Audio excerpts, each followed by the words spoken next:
We Are Lonely was recorded on a number of Aboriginal lands, including Gumbaynggirr country and across the Kulin Nations. We would like to pay our respects to the custodians and elders of these nations. We would also like to pay our respects to the custodians of the land on which you are now listening.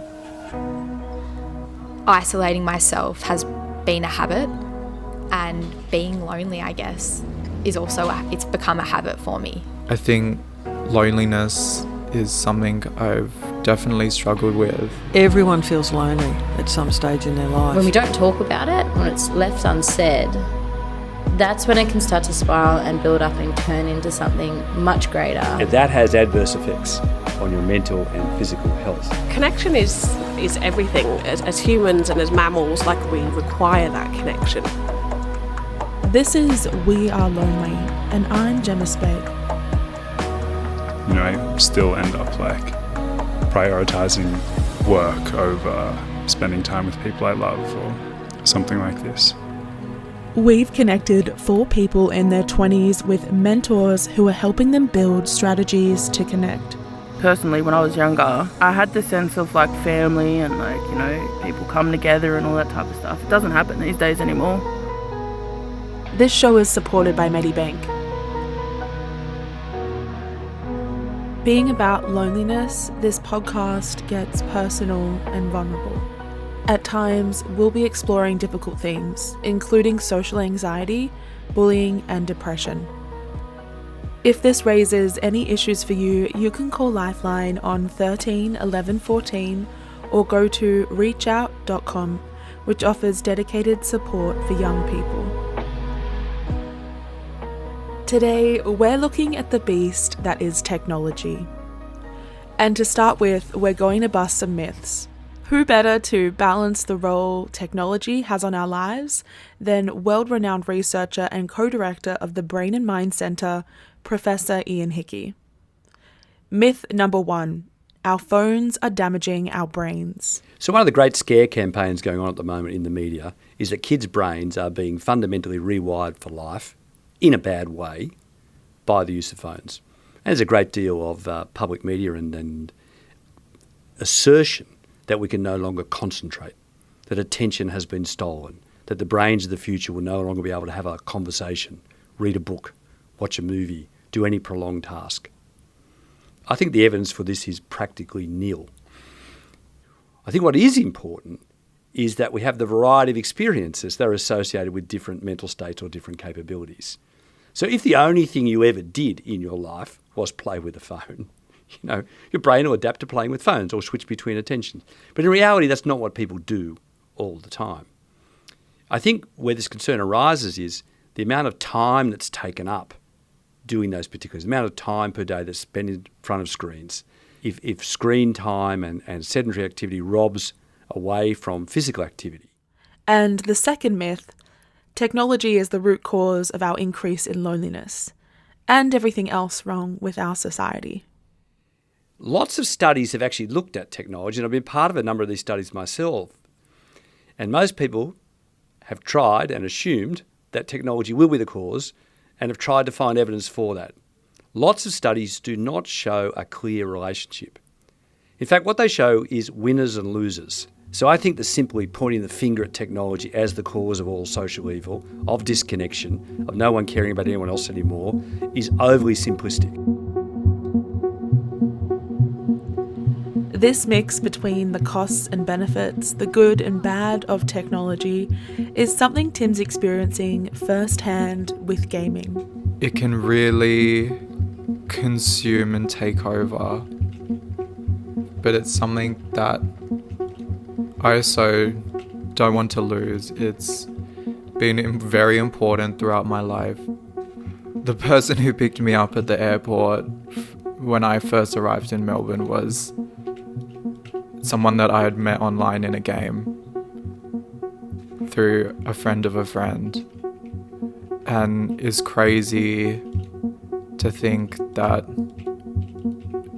we could go from strangers just playing a game and then next, we're helping each other, we're supporting each other. These connections that Tim's developed, they're just as real as the ones that he's formed off the screen. Many young people share relationships through gaming, through social media, through other things. These are real contacts with real people. The interactions that are happening are with real people at other ends. There's significant social relationships that are developing. They're real, they're meaningful, and for many people who've had limited social contact or have limited capacity to operate outside of those worlds, they're extremely important. So I think we have to come to understand better the nature of those relationships, their importance, reinforcing of other relationships, how we mix them with those we have in face-to-face circumstances, but actually that our social world has grown richer as a consequence of inclusion of more relationships through technology, not actually has grown weaker in ways. As with relationships in the so-called real world or in the face-to-face world, there may be downsides. There may be elements where trust is not reinforced, where people are harmed, where people are bullied, where people are abused in various ways in those relationships, just as they are in face-to-face relationships. And there's new territory there. Here's Tim and his mentor Sean talking about the role of dating apps. I've been with my current partner for over 1.5 years, and the way I actually made friends, like in Perth, was pretty much through Tinder and Grindr. Yeah. Like, it's because I play video games. Like, my profile would say, okay, I'm looking to play video games. Does someone play these games? And one way or another, like, we met through there, like, played some video games, and yeah, just became close over that. For people who don't understand what that is, so Grindr primarily, I think they label it as a communications app, but let's be honest, it's usually a sex app. People are looking for physical connection. Yeah. But our community uses it as a way to make friends, 100%. Yeah. I would say a large chunk of queer people who don't know how to find each other know that that's a way for them to find people in their vicinity. Like, you'll see people writing in their bios looking for friends. Yeah. And it becomes an easy way, I guess, in a world that's very straight and hard to identify who might be like you, an easy way to do so. Do you feel like you can do that now?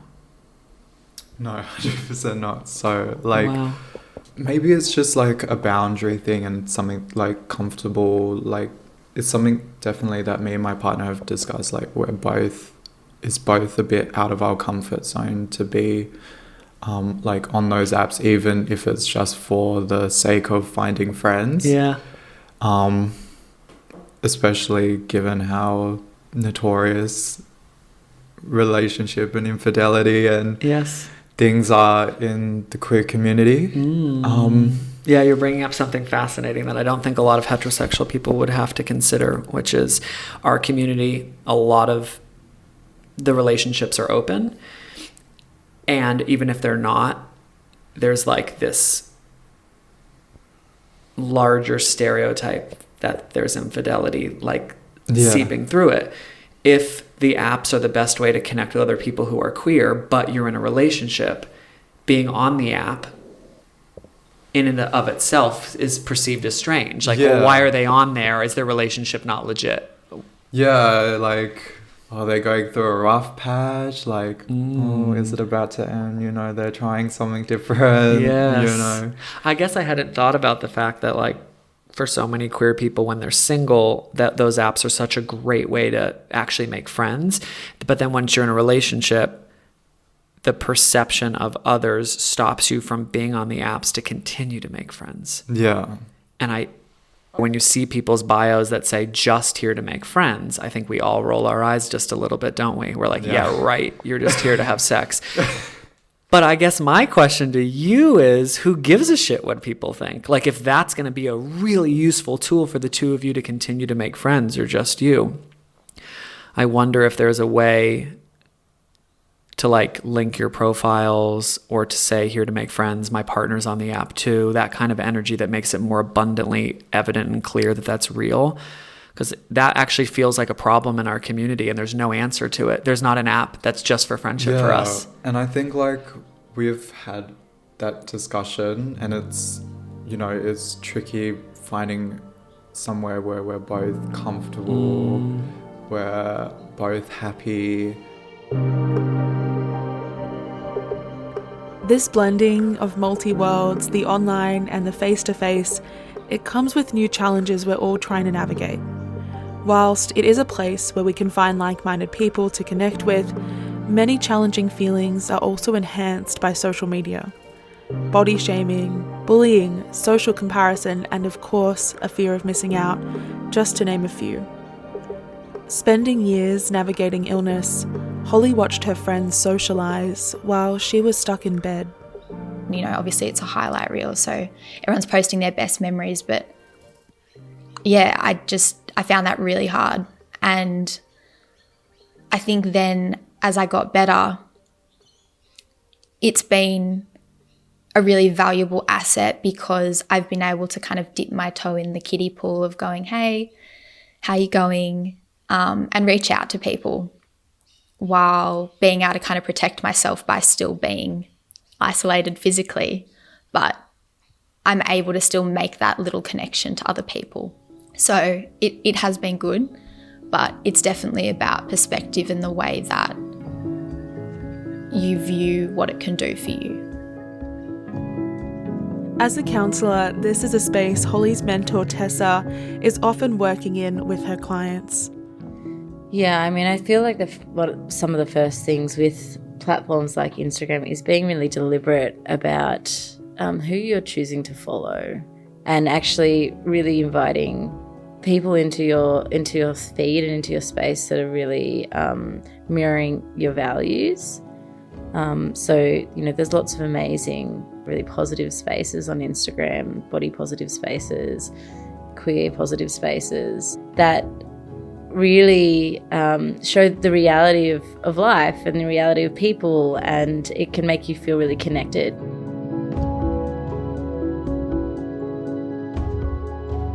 With the element of FOMO, I think sometimes we feel that more when there's a general feeling of discontent with where we're at or what we're doing. And rather than letting that destabilize us, I feel as though, again, it's space to learn rather than judge. And so if we're noticing, oh, I'm feeling like I'd like to be doing those things, then maybe that's an invitation to see how you might be able to do some more of those things in your life, create more of that in your life. Maybe it's an invitation to reach out rather than retreat further. There's no question that we're all going to be impacted by technology in some way, but how it impacts each of us is going to be different. Alex isn't only a consumer, he's also a creator. In looking for a mentor, Alex wanted someone who had also lived in the spotlight and managed social media from the creator's side. Being a musician and an actor, this is a space that his mentor Barry is working in all the time, and he understands the impacts of creating content for a social audience. Because you went viral with your first video, right, on TikTok? Yeah. How was that whole situation? Because that is a trip. Imagine downloading an app, making one video, and then all of a sudden a couple 100,000 views or something crazy. How was that experience for you and TikTok fame, for lack of better phrases? Yeah, I guess the difficulty of being one person, kind of, you know, receiving support from hundreds of people and then being like roasted by hundreds of people, and just having like being the receiver of all of this, like a stranger. They're strangers. I'm a stranger to them. Yeah. And so that was really tricky. And one thing that's true about the concept of going viral is that no one has any idea what it even is, you know? And I think part of me, when I think about it, part of me thinks that it does involve like bringing lots of people together, and that it is a kind of one of the most unique parts about social media, that you can just like make one thing and have all of these people engage with it and like interact with it and whatever. But I think part of me is pretty cynical about the whole process because everyone is doing this on their phone, presumably by themselves, including me. You know, I'm engaging with content and engaging with my own content most of the time on my phone. And so there's this weird contrast, you know. In some way you can see all of these numbers, hundreds of thousands of people, you know, watching, like millions of likes, like comments and stuff. But yeah, social media does this weird thing where it puts them all together in one place. And I think part of me thinks that it gives off an illusion that everyone is together.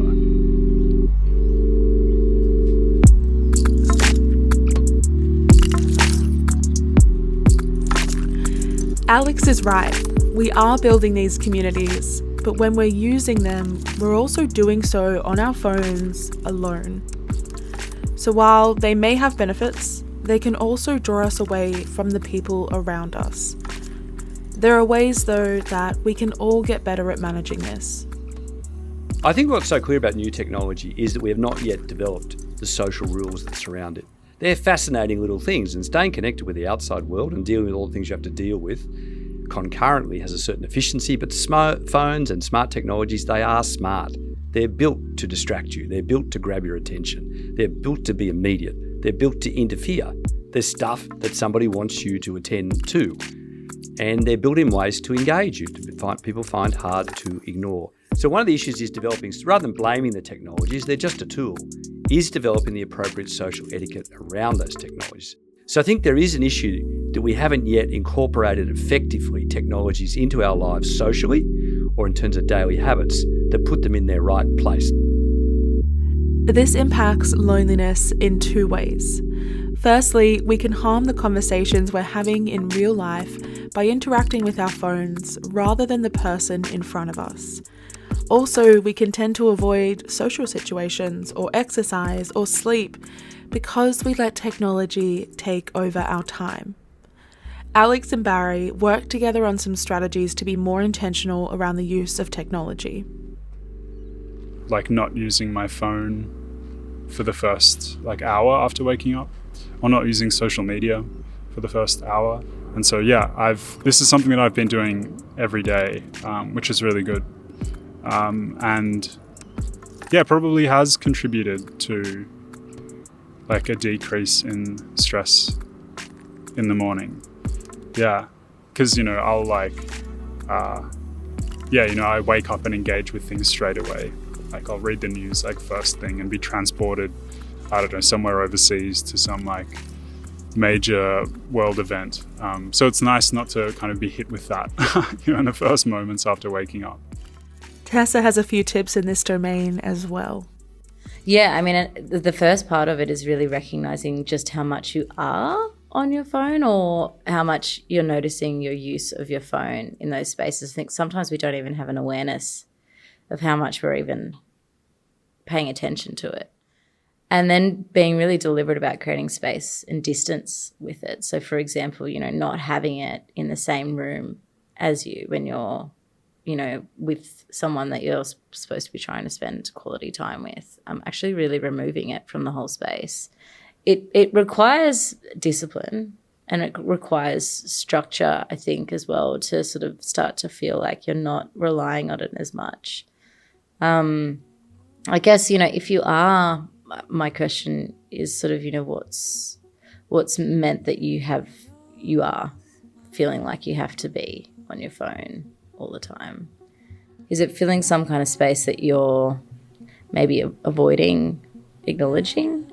Is there a feeling of boredom, or is there a feeling of distraction that you're needing through that phone? And having a clearer sense of that part first as well.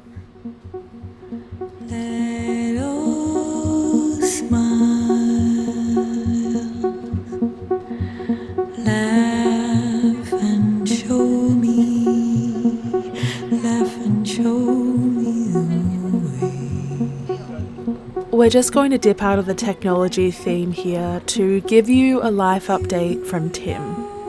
In amongst all the work around navigating loneliness and creating healthier relationships with his gaming, he was also thrown the curveball of a relationship breakup. Tim and his longtime partner have just separated. I've dealt with breakups in the past, but I've learned to deal with them by blocking and moving on. Yes, and that's completely normal and also can be very safe, so you're not wrong in doing that. And I guess never really having to deal with, this isn't just like a one and done thing. It's something that's going to be ongoing that I'm going to need to deal with, I guess. Yeah. Well, I said this already to you, but I'm obviously really sorry. It's not fun. The conversations you and I have been having are about the importance of community for you, the importance of friendship, the importance of identifying who you are and what you need to be happy. A lot of us get a lot of that from our loved one, but we also can get that from other places. And so I guess what I'm hopeful is that, do you have friends around you that you can see and hang out with and get out there and go out with that are going to be there for you as a rock no matter what happens in your relationship? Yeah, and I think that was one of the tougher conversations that we've had to have with our friends, because I actually met all of my friends through him, through my boyfriend. It becomes this tricky situation for me where, like, are they your friends and I'm just there, or are they our friends? Are they friends with both of us? Are they my friends? What is? And I think they're all, I'll just say now, they're all gorgeous, amazing, beautiful human beings that have said, together or not, we're friends with both of you. We're here for both of you. Good. But yeah, tricky. Very tricky. And I think it's really good to hear that that's the way the friends responded. Because I imagine, knowing you a little bit now, that one of the larger concerns is, we're here talking about loneliness. We're talking about a new place that you live. We're talking about you raising your hand and saying, I want this to be better. And then to throw into the mix of relationship problems, it complicates this. And so there's probably fear attached to, like, shit, if this relationship ends, I'm back to square one. Yeah, and it's like, oh my God, these friends, this small community that I've just built up, now I'm gonna have to start again, Those people that I went to drag with, I'm going to have to find new people now, But no, their response does put me at ease, and does make me feel more comfortable in my friendship with them.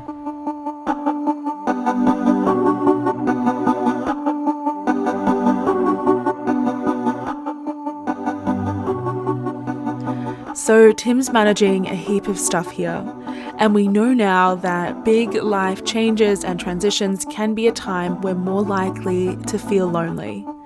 So it feels like a good time to look at Tim's relationship with gaming and see if this is an issue that maybe needs some energy put into it.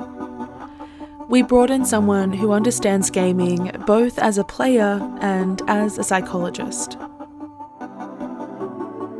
So, my name's Shane Southwood. I'm a provisional psychologist at the Reid Clinic on the Central Coast, and I'm also involved in the Reset Oz program, which is a program designed to help teens with problematic gaming.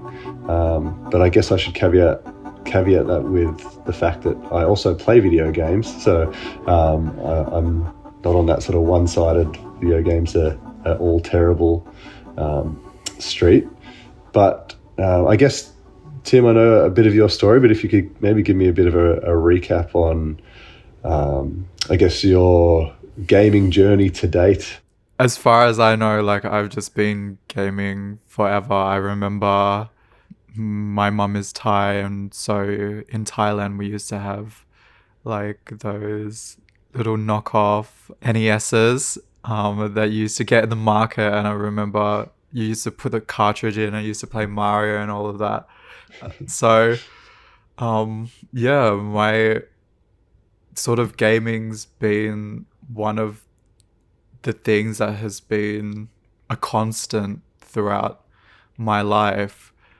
It's this thing that I sort of always go back to, but I sort of know within myself that it's a temporary fix, you know, even though it might help me escape some feeling of isolation or, you know, low mood, negativity, anxiety. It's just a distraction. It's not dealing with the core issues or the roots of those emotions and those feelings. Yeah, I think that's the crux of gaming for a lot of people, where you experience a negative emotion, low mood, you turn to a game that's always going to be there when you want it, or for the most part. Yeah. You feel better. It's a nice distraction. It's fun. It takes away that negative emotion for the time being. And then often when you turn off the console or computer, you're kind of left back with that negative mood again. And I guess that's where it can be problematic, because as soon as you get that low feeling again, your brain already has the solution, right? Like, well, playing video games fixed this for the last hour and a half. So why would we not just go back to doing that? Do you have any like key signals for you that you know, when this happens, maybe I've got to dial it back a little bit? For me, gaming as avoidance, there's a distinction between a distraction and completely avoiding something. To not do something or to ignore something over a long period of time. And sort of when that happens, that's when it can be destructive. And when I was in my second year of uni, I was really using gaming at that time to avoid having to deal with my problems. It was easier just to zone out, go into a different world and just do something where I felt competent instead of reality where I had so much negativity going on. You touched on so many important points that affect people with, you know, problematic screen use, that they're just in my work, you know, the themes that we see are that, you know, gaming and screens become not just a distraction anymore. It is complete avoidance of anything difficult, whether that be schoolwork, whether that be problems in relationships. It's just all out avoidance. And then, like you said beautifully, it's potentially can be that feeling of mastery where, like, I'm really good at this and I feel good playing it. So why would I not do this instead of, you know, for some people it might be studying for a test that they know they're probably not going to do as well in. So it kind of ties in with that. You got the social, that sense of mastery, the avoidance. It's all, it can get really messy and kind of tricky to manage. Yeah. People have a lot of different capacities, you know. My friend was like a 99 ATAR student and he would game constantly. He could handle that. And not everyone has the same capacity. And it's sort of the same with mental health, you know. People have different thresholds. People have different needs and capacity with how much they can take on, how much they can deal with. You know, just because one person can sleep for 3 hours a night doesn't mean, like, you can necessarily deal with it. I wish I could, but I know, like, I need a good, like, 7-8 hours of sleep. So Yeah, and that's well said. Like you do have those people who they can game lots, or invest in whatever hobby they like a lot, and it doesn't have a functional impact on their life. Like their work isn't impacted, their relationships aren't impacted, their academics aren't. But then you might have someone who only plays a couple hours a week, but it's detrimental to their schoolwork or their relationships. So it is kind of about understanding what impact it has, if any. Tim's a psychology and a media student, so he's not only interested to speak to Shane about his own personal gaming experience, but also to understand the problem gaming program that Shane is working on. How has the process been so far for you, like being part of that program and seeing people go through the program? It's been really cool, and I think it's also been interesting for myself in terms of like my gaming habits, because there's oftentimes I'm not immune to these games and sort of the things they do to keep you at the screen, where sometimes I'm like, instead of writing a report, I'd much rather just play PlayStation for half an hour or something like that.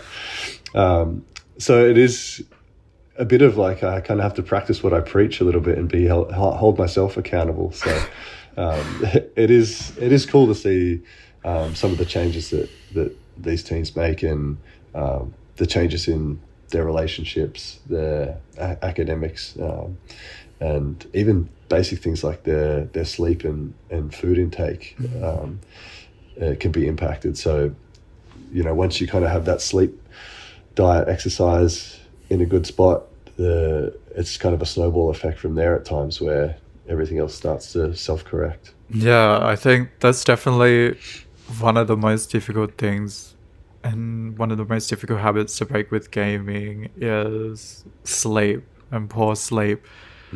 Because I know for me, like I'll be up at 1 o'clock playing League of Legends with my friends, and we'll say, okay, one more win and then we can go to bed. And then one of two things happens.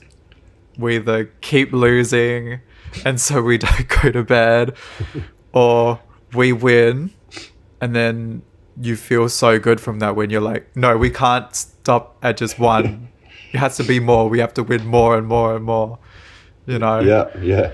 Keep the streak alive. Yeah, exactly. It's like whether you win or lose, you just continuously chase something like that little, like the brain's reward system, you're trying to get that dopamine, like, okay, we need one win, or okay, we've got two, can we go for, like, let's go for three, like we can't sleep until we lose. Yeah. Yeah, and that's exactly what they do. They tap into like the brain reward system, and if you imagine, game designers do an awesome job at making you feel like it's never complete. So, for example, games like League of Legends, Fortnite, all those first-person shooters, it's like your goal is to win a game or a battle royale, but you win one, and then there's all these overarching goals, like reach 10 wins to get this level or this upgrade, this limited edition skin, weapon, whatever it might be. So you win, but you feel like there's still more to win. Yeah. What are some better habits to develop? Sort of like how we have sleep hygiene, what would be sort of like good gaming hygiene? Yeah, that's a good question. I like it. I would say kind of plan your gaming. So if you, like before you start playing, kind of set a time limit with yourself and be like, all right, I'm going to block off a realistic time. That's so dangerous. I don't think I have that sort of that discipline to be like, oh, I'm just going to game for 2 hours. I'm just going to game for 1 hour. But yeah, I understand what you mean. Yeah, and I think that's where it gets tricky with sleep, right? Because normally late in the evening, there's no plans after that. Like, it's like just sleep. Whereas if you were to say to game at, 3 in the afternoon until 5 or something like that, and you're like, all right, at 5 o'clock I'm going to stop and then cook dinner, and you actually have a replacement behavior, because it's really hard for our brains just to stop and do nothing. It's like, all right, stop now, what next? So I think planning gaming with potentially an activity after, if it's late at night, the activity could be have a shower and clean my teeth, but as long as there is a replacement activity, would be a good step. The other thing, I try and dodge gaming at night, especially late at night, close to bed. But if people were to do that, I would recommend gaming on a TV from distance, as opposed to like a Nintendo Switch 2 centimeters away from your eyes, because the research is showing us now that the distance from screen actually has an impact on our sleep. Another one, and kind of take perspective, like, what's my goal here when I'm going to game? Is it to catch up with friends? Is it to just escape for a little while, relax, and then make sure we're not saying to ourselves, oh, my goal here is to avoid work that I have to do, or avoid a difficult phone call or something like that. Yeah.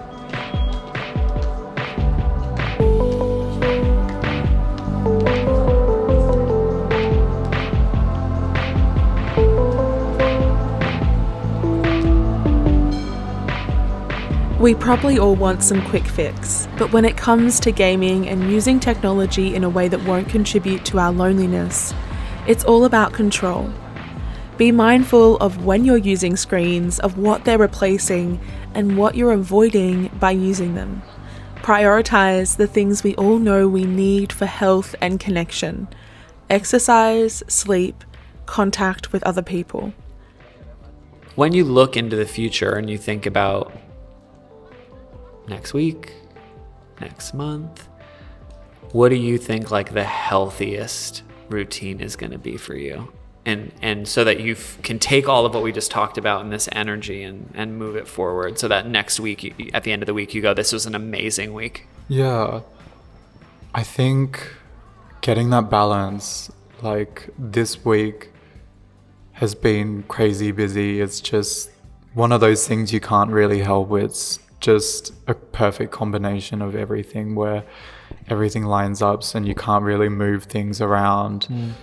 But I think going forward, we'll be having that balance.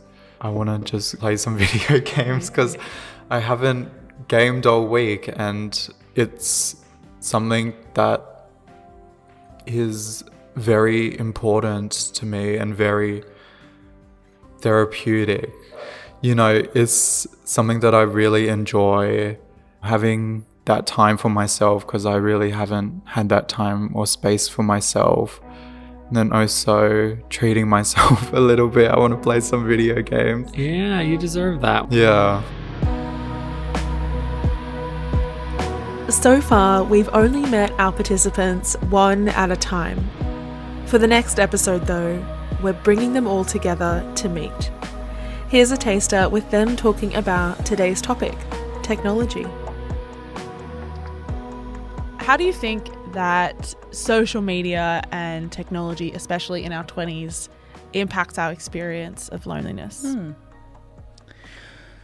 Well, I feel like social media kind of affects our generation, because that's when social media was like kind of really getting pushed out there, when we was teenagers growing up and all that type of stuff. Mobile phones was becoming a thing and whatnot, and so it was an easy way to get in contact with people, but it was also something that was, I don't need to go to their house anymore because I can just message them. Or like that's when kids' bikes at the front of other houses was like starting to disappear, was because they was able to just jump on MSN. Or it's kind of like a swing and a miss. It's like good and the bad all in one. And so I feel like it's affected our generation the most, because it took away that connection, like physical connection. But yeah, and I think adding to that, it feels like it's taken away in some way physical connection, but also it's like simulating real connection. You know, it convinces us that by talking to people online or whatever, we're going to have our needs met.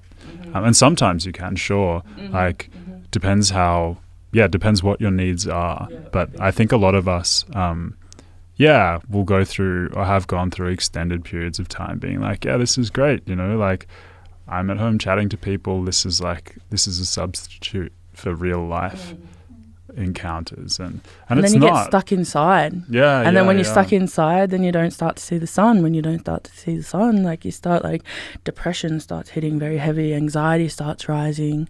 I think for me personally, it's been a double-edged sword. I guess it also helps now that I'm single. I'm like, okay, dating apps are an option for me now, you know. And using that to sort of get my foot in the door and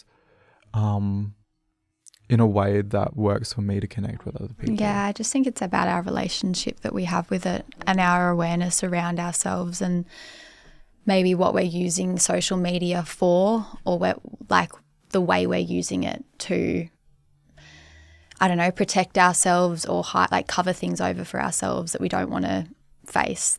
And interestingly, how seeing people have these like amazing friendship groups or constantly out doing things or having the experiences that we wish we had with people, and that is a point of comparison that actually can sometimes make us feel really terrible about ourselves. Yep.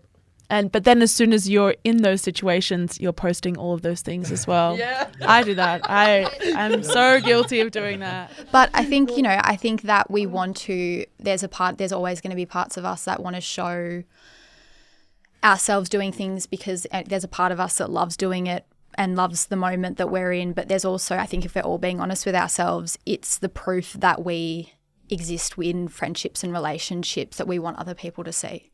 Because in some way we think it means that our value increases or that other people's perceived idea of us is better, I think. But as someone that, went through chronic illness, there was this ongoing thing where people would go, oh, you've deleted your Instagram again.